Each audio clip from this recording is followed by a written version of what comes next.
श्रावस्ती नगरी में शाह गौतमी नाम की एक कन्या रहती थी। गौतमी उसका असली नाम था। काम करते करते वो जल्दी थक जाती थी, इसलिए लोग उसे शाह गौतमी के नाम से पुकारते थे। गौतमी ने जवानी में प्रवेश किया और उसका विवाह हो गया। गौतमी गरीब घराने की थी, अतः उसकी ससुराल के लोग उसका यथोचित आदर नहीं करते थे। कुछ समय बाद गौतमी के एक पुत्र हुआ।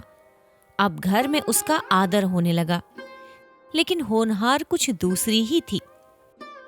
गौतमी का शिशु जब बड़ा हुआ और खेलने लायक हुआ तो ईश्वर ने उसे उठा लिया। गौतमी ने सोचा, पुत्र जन्म से पहले मेरा इस घर में अनादर होता था। पुत्र जन्म के बाद लोग मेरा आदर करने लगे, लेकिन अब ये लोग मेरे प्रिय शिशु को ना जाने कहाँ छोड़ देंगे। गौतमी अपने मृत पुत्र को गोद में लेकर उसके लिए घर घर दवा मांगती फिरने लगी। लोग ताली बजाकर हंसी ठट्ठा करते और कहते, पगली, कहीं मरे हुए की भी दवा होती है। किसी भले आदमी को गौतमी पर बहुत दया आई। उसने सोचा, इसमें इस बेचारी का दोष नहीं, ये पुत्र शोक से पागल हो गई है। इसकी दवा बुद्ध भगवान को छोड़कर और किसी के पास नहीं। उसने कहा, देवी, तुम बुद्ध भगवान के पास जाकर उनसे पूछो। गौतमी अपने शिशु को गोद में लेकर जहां बुद्ध पालथी मारे बैठे हुए थे पहुंची और अभिवादन करके बोली, महाराज, मेरे पुत्र को दवा दीजिए। तथागत ने कहा, तूने अच्छा किया जो यहाँ चली आई। देख, तू इस नगर में से जिस घर में किसी की मौत न हुई हो, राई के दाने मांग ला, फिर मैं तुझे दवा दूंगा। भगवान की बात सुनकर गौतमी बहुत प्रसन्न हुई और राई के दाने लेने के लिए चल दी। पहले घर में जाकर उसने निवेदन किया, देखिए, भगवान बुद्ध ने मुझे आप लोगों के घर से राई मांगकर लाने को कहा है। आप लोग राई देने की कृपा करें। गौतमी के ये शब्द सुनकर एक आदमी झट से घर में से राई के दाने ले आया और गौतमी को देने लगा।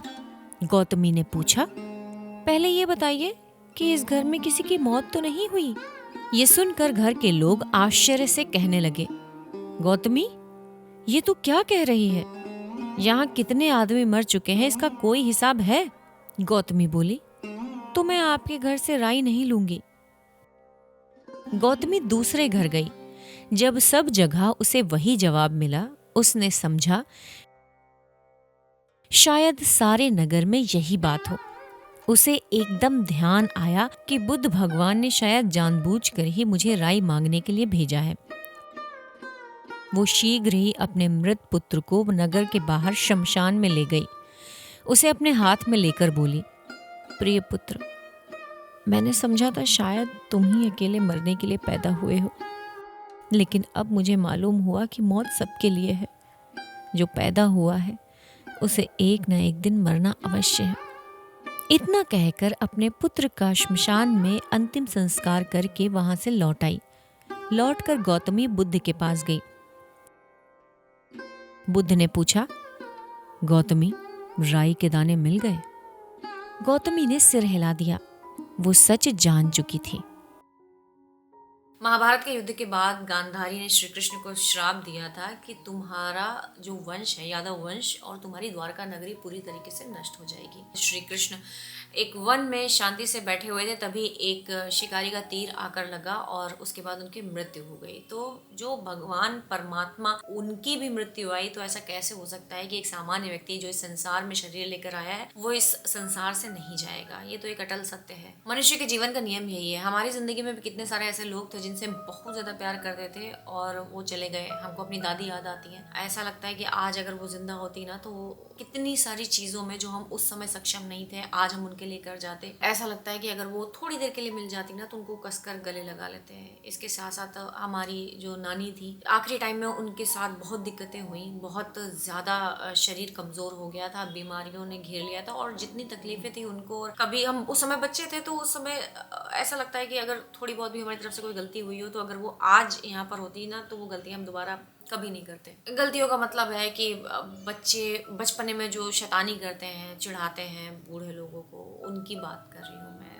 आज ऐसा लगता है कि वो अगर होती तो वो कष्ट अपनी तरफ से बिल्कुल भी होने ना देते। लेकिन सच तो यही है कि इस तकलीफ से, इस सच्चाई से आप भाग नहीं सकते। और हैदर अली आतिश साहब ने लिखा है कि उठ गई हैं हमारे सामने से कैसी कैसी सूरतें, किस किस के लिए रोइए, किस किस का मातम कीजिए। दुनिया ही क्षणभंगुर है, आप इस सच्चाई को होने से कभी रोक नहीं सकते। यही मृत्यु हुई सच्चाई है। इस कहानी से हमको ये सीखने को मिलता है कि लेट गो नाम की एक चीज़ होती है कि आपकी ज़िंदगी में बहुत सारे ऐसे मौके आएंगे जहाँ पर आपका कोई प्यार करने वाला आपको छोड़ के चला जाएगा। तो उस सच्चाई को स्वीकार करना चाहिए। जो गया उसको बदला नहीं जा सकता। ध्यान और आत्मचिंतन से अपना पूरा समय उस चीज़ में लगाइए कि आपको भी इस दिन को एक इस चीज़ से हम मुकर नहीं सकते हैं। बुद्ध का भी यही संदेश है कि दुख एक ऐसा अटल सत्य है जो हर किसी की ज़िंदगी में आना है।